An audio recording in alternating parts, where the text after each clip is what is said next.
There is a lot of misinformation out there surrounding the world of CBD. And in this video, what I want to do is I want to give you a breakdown of what is now the largest survey surrounding the world of CBD. So at first, I want to give you a solid understanding from a physiology standpoint of what CBD is and why it's making such a big impact in today's society. So first off, CBD is not psychoactive.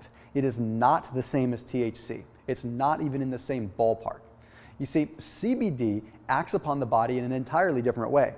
CBD allows your body to produce more in the way of endocannabinoids. It doesn't even directly stimulate what are called endocannabinoids.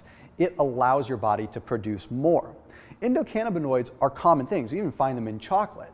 But what CBD does is it allows your body to produce more, which means that you're able to get the potentially inflammation modulating effects, the potentially anxiety modulating effects, and a plethora of other amazing things that come along with it.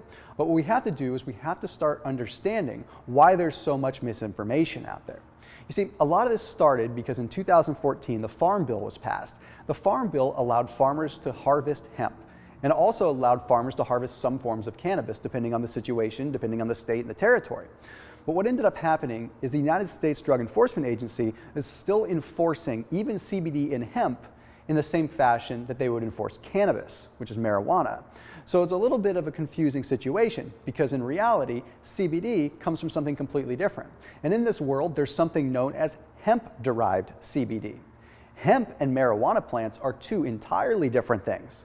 In fact, there was a recent US populational survey that took a look at this, and they found that 47% of the US population didn't even know what hemp-derived CBD was. The fact that you can get CBD from hemp, which is closely related to marijuana but is not, is pretty darn amazing. So let's get right into this survey because I found this extremely fascinating, and I think it clears up some of the misinformation and at least helps people understand what can be achieved when you utilize CBD in a proper way. So this survey was called the Brightfield Survey, and it was conducted by the Brightfield Group.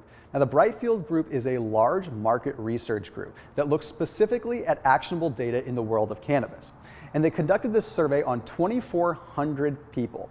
These 2,400 people were members of a large online community known as HelloMD, which consists of 150,000 members that are all either patients or experts in the world of CBD. So there are some key findings with this group, and I want to outline these first before I get into some of the other specifics. Some of the largest findings from this Brightfield survey were that 42% of those that were using CBD products were able to stop their prescription medications. That effective. And 80% of the group that was surveyed found their CBD products to be either effective or very effective at treating their specific conditions. And conditions varied widely, ranging from things like anxiety and depression all the way down to joint pain. So when they looked at this survey, they broke it down into 4 different types of CBD. There was the traditional hemp-derived CBD. Then there was cannabis-derived CBD, which is CBD that's derived from a slightly different plant. Then there was what is called CBD-dominant CBD, which still had 5% of THC. And then there was THC-dominant. So out of these 4, the hemp-derived CBD and the cannabis-derived CBD ended up having between an 82 and an 83% effectiveness rating amongst those that were surveyed. So out of all those groups, the hemp-derived and the cannabis-derived had the biggest effect on treating people's ailments. But out of all of these different groups of CBD, less than 3% of those that were surveyed found them to be ineffective. But where things really start to get interesting is when people started comparing their CBD to their over-the-counter medications and their prescription medications. So of those that were surveyed, 66% of them found their CBD products to be more effective than over-the-counter medications for whatever ailment they were looking to heal from. Then 52% of those that were surveyed found their CBD products to be more effective than their prescription medications.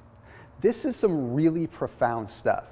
And when we start to understand the science and how CBD isn't even the same as the traditional psychoactive marijuana, we can really see that this plant could have some very powerful effects on our future and even the future of medicine.